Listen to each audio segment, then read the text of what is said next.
obatnya segala penyakit di dunia ini, apakah penyakit jasmani, rohani, penyakit individual, sosial, itu hanya satu: harapan. Selama masih ada harapan, sejauh itu pula segala kesulitan, segala kerumitan, segala kesusahan akan bisa teratasi.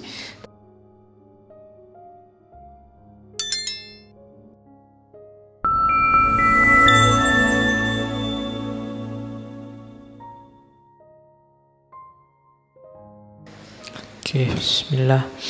Assalamualaikum warahmatullahi wabarakatuh. Bismillahirrahmanirrahim. Alhamdulillahi rabbil alamin. Wa bihi nasta'inu ala umurid dunya waddin. Allahumma sholli wa sallim wa barik ala habibina wa syafi'ina Sayyidina wa maulana Muhammadin wa ala alihi wa ashabihi wa man tabi'ahum bi ihsanin ila yaumiddin. Bismillah, kita mulai ngaji kita.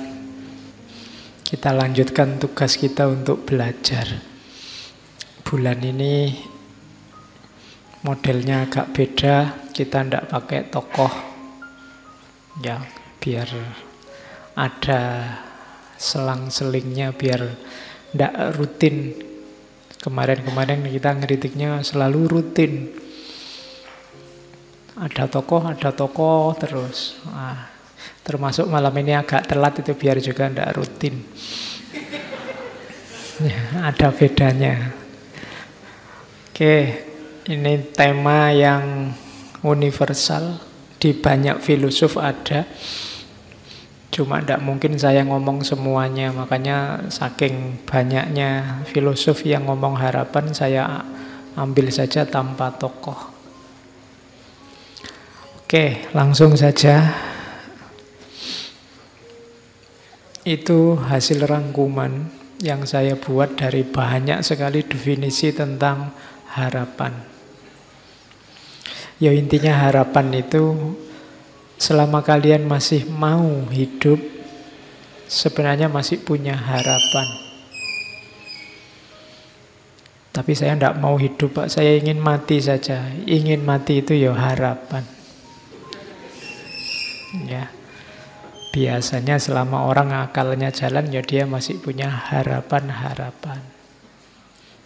Kenapa? Karena harapan itu part of life, bagian dari hidup kita. Part of human experience. Kita alami.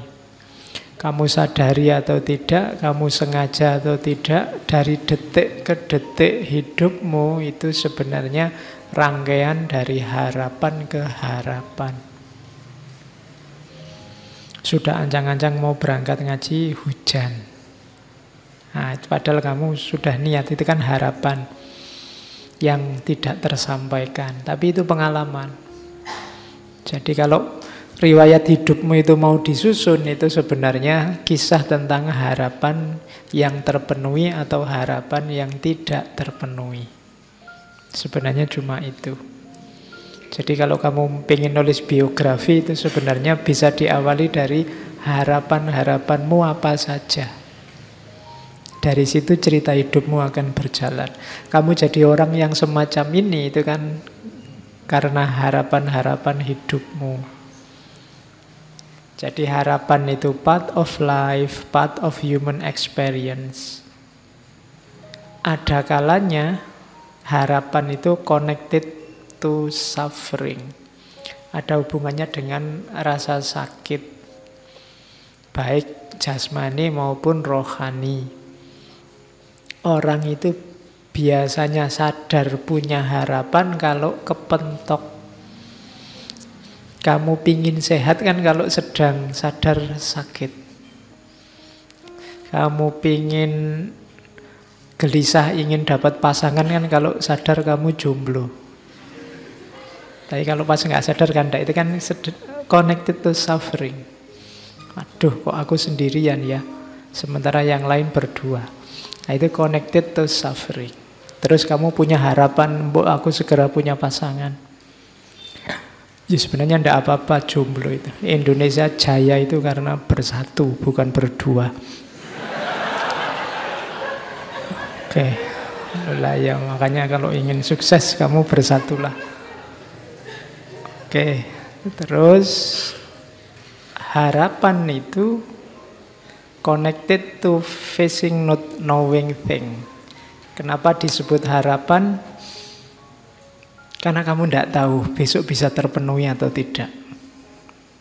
Maka kamu berharap ingin sesuatu di masa depan. Makanya ada filosof-filosof tertentu, misalnya Nietzsche dan kawan-kawan yang tidak terlalu suka dengan harapan. Hidup itu harus kamu kontrol, kamu kendalikan 100%. Tanpa kalkulasi-kalkulasi yang disebut harapan. Oke, ya meskipun sebenarnya itu harapan juga. Jadi Nietzsche berharap manusia tidak terlalu banyak harapan. Oke, jadi ya saya bilang tadi tidak mungkin bisa lepas dari harapan. Terus time related, biasanya harapan itu di masa depan. Terus eksistensial, hidupmu adalah kisahmu menghidupkan harapan-harapanmu. Jadi engkau eksis itu dalam rangka mewujudkan harapan-harapanmu. Maka dia sifatnya eksistensial. Harapan itu believing that the final result will be better than the start. Dalam harapan ada kepercayaan. Apa yang dipercaya bahwa besok, masa depan yang akan datang, keinginanmu itu kan ada di yang akan datang. Hasilnya akan lebih baik daripada sekarang. Kalau bahasa Al-Qur'annya walal akhiratu khairul laka minal ula. Itu harapan. Terus lagi there is something to look forward and to strive. Ada yang dicari, ada yang diperjuangkan. Ini eksistensial. Jadi harapan itu menunjukkan bahwa ada yang kamu cari dan ada yang layak kamu perjuangkan. Makanya orang tidak boleh putus harapan, kehilangan harapan, atau tidak punya harapan. Alamat dia tidak punya sesuatu untuk diperjuangkan. Jadi kamu harus punya harapan. Kenapa kok kamu rasanya males-malesan, merasa masa depanmu gelap? Mungkin kamu tidak punya harapan di masa depan. Buatlah harapan. Jadi rancanglah harapan. Kalau dalam agama harapan itu kan nanti satu makom dalam tasawuf namanya rojak. Nanti di belakang saya ngomong sedikit tentang rojak. Makom. Terus harapan itu carries us on the path. Optimistic orientation to life. Dengan harapan kita akhirnya masuk ke wilayah jalan hidup. Kenapa orang menyebutnya jalan hidup? Karena dia harus ditempuh. Kesanalah kamu menuju. Ada tujuan itu berarti ada harapan. Kamu mau berjalan berarti kamu punya mental yang optimis. Ini rangkuman dari banyak sekali definisi, saya pecah-pecah. Terus harapan juga believe whatever happen will be a good thing. Berarti kamu percaya bahwa besok hasilnya itu sesuatu yang baik, makanya kamu kejar. Kemudian harapan juga evolve, berevolusi, berubah, dinamis sepanjang waktu. Keinginanmu itu kan tidak pernah mandek. Hari ini pingin apa, besok pingin apa. Sekarang yang kamu kejar lulus, setelah lulus kamu mengejar kerja, setelah kerja kamu ngejar istri, setelah istri kamu ngejar anak, setelah anak kamu ngejar. Tidak pernah ada target final. Harapanmu itu mulur kalau bahasanya Surya Mentaram. Dan yang terakhir, harapan itu a gift. ini agak religius bahwa harapan itu sebenarnya anugerah. Bersyukurlah kalian yang masih punya harapan. Banyak orang yang mengharap saja susah. Atau dia harus mati-matian merancang harapan yang cocok sama dirinya, padahal mungkin dia ingin lebih dari itu. Maka bisa berharap itu alhamdulillah. Jangan putus harapan. Agama sangat benci orang yang putus harapan. Kalau di surat Yusuf itu disebut orang kafir. Wala tayasu mir rauhillah. Jangan putus asa dari rahmatnya Allah. Orang yang putus asa berarti orang yang tidak punya harapan, itu minal kafirin, termasuk golongan orang-orang kafir. Kafir itu ya orang yang ingkar. Sebenarnya ingkar tidak dalam arti menjauh, tapi dalam arti menutupi kebenaran. Itu orang kafir.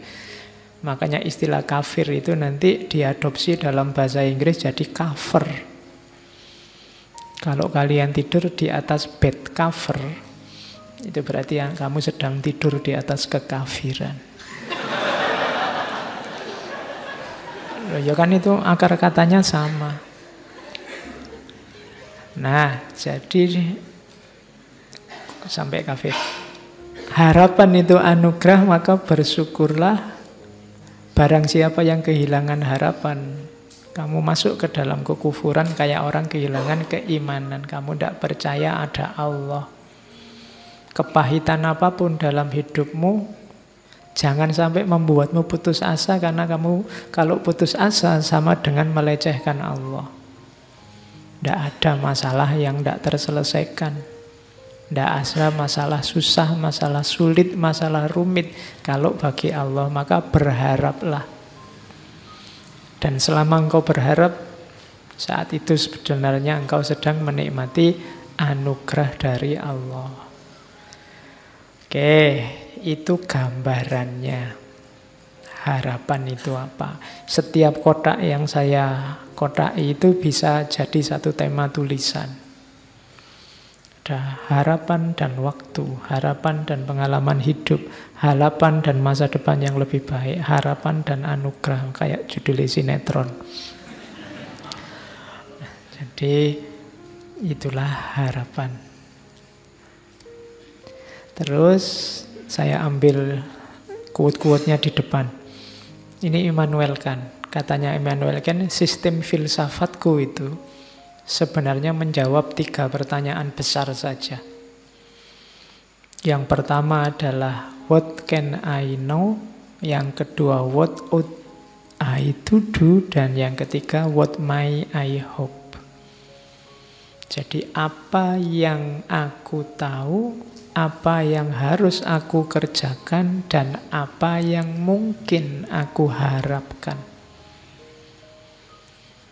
Jadilah filosof kayak Immanuel Kant, jawablah 3 pertanyaan ini. Apa yang engkau tahu, apa yang harus engkau lakukan, dan apa yang mungkin engkau harapkan.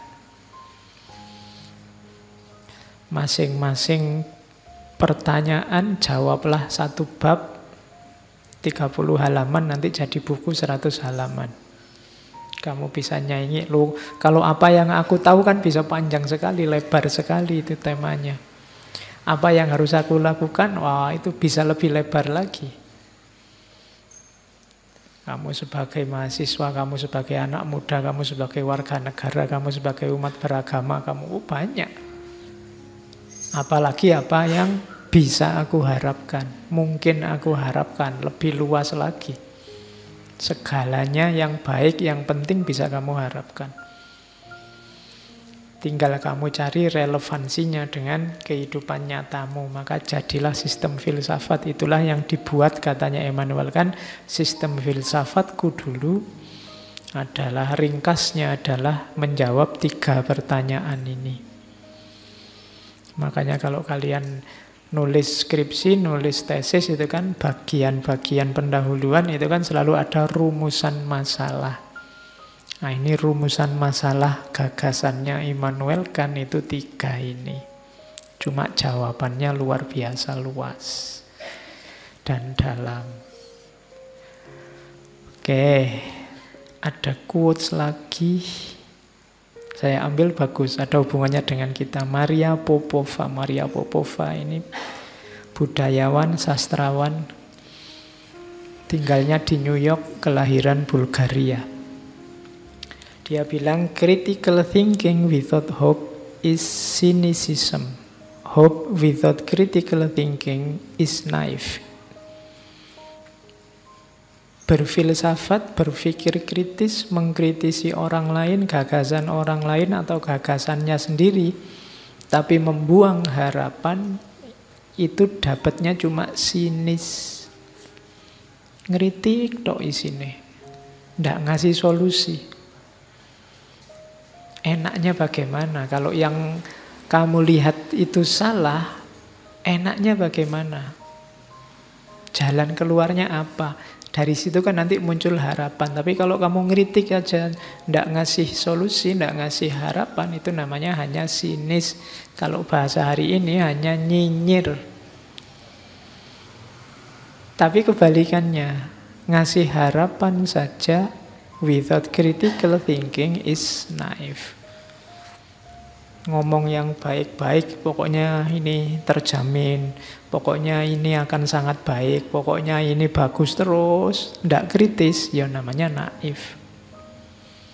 Ini, hari ini di kita kan pecah 2, itu ada kubu yang sinis, ada yang kubu naif. Yang satu ngeritik terus, ndak ngasih solusi, ndak ngasih harapan. Yang satu positif, ngasih harapan terus, tapi ndak kritis. Nah, yang enak memang disatukan biar kuat. Ya kritis, ya penuh harapan. Oke, itu Maria Popova. Ada beda kalau dalam bahasa Inggris ya, ada hope, wish, sama expect sebenarnya. Itu 3-3-nya artinya harapan kalau dalam bahasa Indonesia. Tapi kalau dalam bahasa Inggris maksudnya beda. Kalian juga hati-hati makainya beda. Di situ tidak saya jelaskan artinya, tapi contohnya. Mumpung sekarang hujan. Kalau hope itu kamu berharap. Memang indikasinya bisa muncul, tapi kamu tidak pasti nanti muncul benar apa tidak. Ya, saya ingin besok pagi waktunya ke kampus hujan deres. Nah, ini berharap. Cuma kamu tidak yakin. Karena sekarang musimnya kan tidak pasti. Itu namanya hopes. Kalau wish itu kamu ingin kebalikannya. Wish itu kayak orang, enaknya kalau kayak gini nih, ada yang tiba-tiba bawa gorengan banyak terus dibagi misalnya. Tapi kan itu wish. Wong kita sudah ngumpul tidak ada gorengan. Berarti apa? Ingin kebalikannya. Itu namanya wish. Seandainya ya semester ini EP ku bisa 4 itu. Padahal ya kamu tahu, kamu sudah nggak ikut ujian semua mata kuliah. Ini namanya wish, menginginkan yang kebalikannya. Seandainya ya orang Indonesia itu kompak, semua bersatu, semua, itu namanya wish. Nggak mungkin. Wong ya urusan cilik-cilik wae gegeran. Terus expect. Kalau expect ini lebih kuat sebenarnya dari hopes. Kalau expect ini kemungkinan besar. Kamu sudah misalnya menginginkan hujan, kamu yakin hujan karena ini sekarang musimnya hujan. Kemudian kamu lihat mendungnya tebal dan wilayah ini curah hujannya tinggi, itu indikasinya banyak. Nah, itu expect. Expect itu kamu punya pacar cakep dan ingin menikah dengan yang cakep. Itu expect. Kalau hope itu Kamu belum punya pacar tapi bercita-cita ingin punya pacar. Itu bisa ya, bisa tidak. Kalau wis itu kamu ditolak bolak-balik. Terus kamu enak ya kalau punya pacar hujan-hujan gini. Nah, itu wis. Jadi sesuatu yang hasilnya adalah kebalikannya. Jadi ekspektasi itu berarti yang indikasinya kuat. Saya Pak, semester 1 sampai semester 6 itu IP saya 4 terus. Insya Allah saya nanti cum laude. Itu ekspektasi. Tapi sampai semester 6 IP-mu agak ketar-ketir. Masih 3,5 misalnya. Padahal kan harusnya 3,51. Nah, ini saya ingin besok lulus cum laude Pak. Itu hope. Jadi kalau expect itu jauh lebih kuat. Kalau wish itu kamu semester 6 IP-mu 2, sekian. Tapi seandainya saya bisa lulus cum laude ya. Nah itu biasanya wish. Jadi harapan yang kebalikannya. Yang bahasa Inggris hati-hati pakai istilah. Saya bawa juga mitos. Ini temanya agak loncat-loncat. Ada mitos sangat terkenal tentang harapan, namanya kotak Pandora. Mitos ini sebenarnya mau mengingatkan kita bahwa obatnya segala penyakit di dunia ini, apakah penyakit jasmani, rohani, penyakit individual, sosial, itu hanya satu, harapan. Selama masih ada harapan, sejauh itu pula segala kesulitan, segala kerumitan, segala kesusahan akan bisa teratasi. Tapi kalau tidak ada harapan, tidak. Itu kan diawali, kalau di mitosnya Yunani itu diawali dari mitos kotak Pandora. Jadi kotak Pandora itu nama seorang dewi. Jadi Zeus itu musuhan sama Prometheus. Karena Prometheus yang membawa api ke dunia manusia. Nanti Prometheus ini dihukum, jadi diikat di gunung, terus dikasih burung elang Kaukasus itu kan. Jadi jantungnya dimakan elang terus tumbuh lagi, dimakan lagi tumbuh lagi itu. Sampai kiamat hukumannya gitu. Karena dia yang membawa api ke dunia manusia. Tapi katanya orang Yunani, kalau tidak atas jasanya Prometheus, kita tidak akan kenal api. Nah, manusia yang dikasih Prometheus api juga dihukum oleh Zeus. Cuma hukumannya adalah kotak yang diberikan pada dewi namanya Pandora. Pandora ini nanti menikah dengan saudaranya Prometheus. Waktu mereka nikah, oleh Zeus dikasih hadiah kotak, nanti dikenal sebagai kotak Pandora. Katanya Prometheus, hati-hati, Zeus ini sedang mangkel, jadi sedang marah dia. Jangan dibuka kotak itu, nanti bahaya. Tapi karena penasaran, manusia itu kan gitu. Kalau dilarang-larang malah penasaran. Situs itu kan kalau diblokir-blokir kan kamu malah penasaran gimana caranya bukanya. Ya, nah, itu cirinya manusia. Pandora juga gitu, dia dikasih kotak penasaran, akhirnya dibuka. Begitu dibuka, keluarlah segala macam hal yang buruk, kejahatan, penyakit, bencana, penderitaan. Oh, itu membuat sedih kok yang keluar ini semua. Akhirnya dunia manusia kan jadi rusak. Tapi terakhir Pandora melihat, masih ada satu sisa di dalamnya, yaitu harapan. Nah, itu indahnya gaya bercerita mitos untuk menunjukkan bahwa apapun kesulitanmu, apapun kerumitan hidupmu, jangan khawatir asal kamu masih punya harapan. Kuncinya ada dalam harapan. Oke, Kita mulai berteori sedikit-sedikit. Harapan adalah dorongan fitrah. Saya bilang tadi dia anugerah Allah yang hanya dimiliki oleh manusia. Binatang tidak punya harapan, tumbuhan tidak punya harapan. Bebek itu tidak punya cita-cita, besok aku kalau besar pengen jadi bebek yang berguna bagi nusa bangsa, tidak ada. Yang punya harapan manusia, fitrahnya, kodratnya manusia bercita-cita, berharap.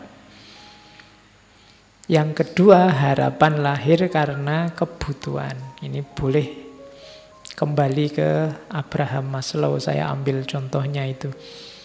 Karena kita ingin survive, karena kita ingin aman, karena kita ingin mencintai atau dicintai, kebutuhan untuk status, kebutuhan aktualisasi diri. Dari sini kan muncul harapan-harapan. Jadi harusnya secara fitrah manusia itu berharap. Jadi manusia itu kalau bahasanya komputer itu program yang kompatibel untuk hidupnya manusia itu adalah program harapan, bukan program keputusasaan. Kalau kamu menginstal keputusasaan harusnya crash dengan hidupmu.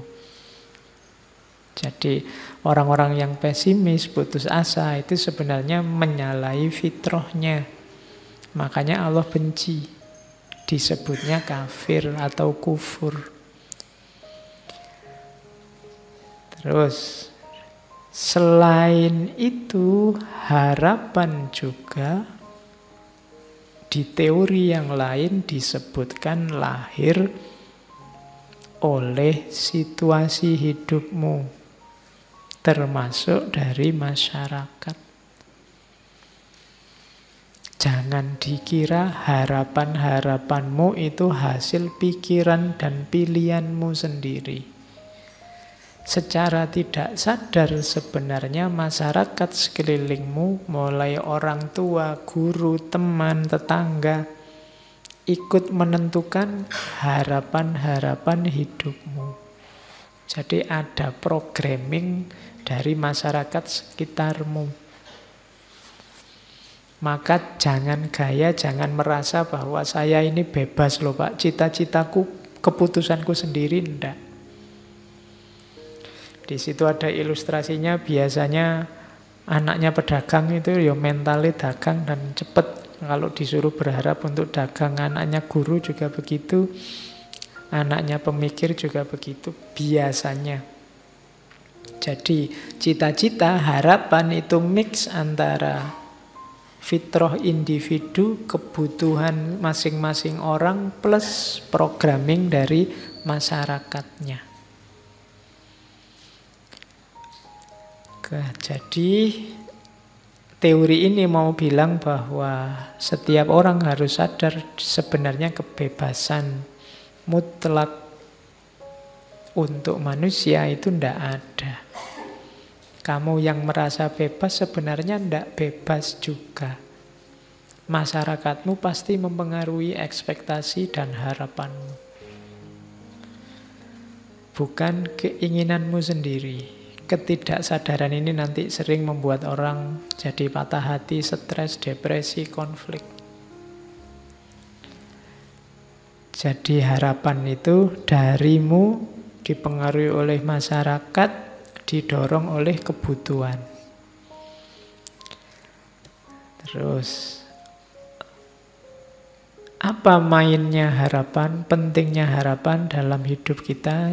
Ya, kalau ini sebenarnya tidak perlu dijelaskan, kalian sudah tahu. Ini menegaskan arah dan orientasi hidup, meningkatkan kemampuan menghadapi kesulitan. Itu ada saya kutipkan sebuah quotes dari Biksu Thich Nhat Hanh, dari ini biksu Zen Buddhisme dari Vietnam. Dia punya torekot, kalau bahasa Islamnya ya, dia punya order of interbeing. Jadi kita kan selama ini interreligius, interrelasi, dia punya order of interbeing. Jadi tidak cuma sesama manusia, sesama makhluk, tapi saling berhubungan dengan segala yang ada. Katanya Thich Nhat Hanh, hope is important. Harapan itu penting sebab dia akan membuat momen saat ini tidak terlalu sulit untuk ditanggung. Kalau kita percaya bahwa besok lebih baik, kita akan bisa menanggung beratnya hidup hari ini. Itu enaknya punya harapan. Jangan putus harapan dengan situasimu, dengan kondisimu, kondisi negaramu, kondisi agamamu. Ketika kamu tidak putus harapan, seberat apapun yang kamu tanggung hari ini, rasanya akan ringan. Kenapa? Tenang aja, besok enak kalau harapan kita terpenuhi. Kalau tidak terpenuhi, berharap lagi. Selama kamu masih punya harapan, masih enak. Hidupmu kiamat kalau kamu sudah tidak punya harapan. Jadi, tanggunglah kesulitan hari ini dengan harapan. Jadi solusinya gampang. Kamu tidak punya uang, nggak apa-apa, sumpek sekarang. Bayangkan besok ini puasanya, besok kamu kaya raya. Itu kan kamu lebih enteng nanggungnya sekarang. Kamu jomblo sekarang tidak apa-apa, bayangkan besok dapat yang terbaik, Nah, itu kan kamu jadi enteng. Pakai teori yang orang bilang biasanya kalau pacari gonta-ganti dapatnya yang jelek. Aku kan tidak punya pacar, mesti intuke sing apik misalnya. Jadi berharap tidak membuatmu jatuh. Tidak ada yang bisa mengalahkanmu selama kamu masih punya harapan. Kok kamu kuliahmu tidak lulus-lulus? Tidak apa-apa, saya masih berharap tidak ter-DO. Kok kamu ter-DO? Tidak apa-apa, saya masih berharap masa depanku bagus karena ijazah dan gelar itu tidak segalanya. Kan gitu. Kok iya. Kok kamu susah di karirmu karena tidak punya ijazah, tidak punya, tidak apa-apa. Karir itu kan cuma satu aspek dalam hidup, masih banyak aspek yang lain. Loh kan itu enak, selama kamu masih punya harapan, masih punya jangkauan ke depan yang kamu impikan kan tidak masalah.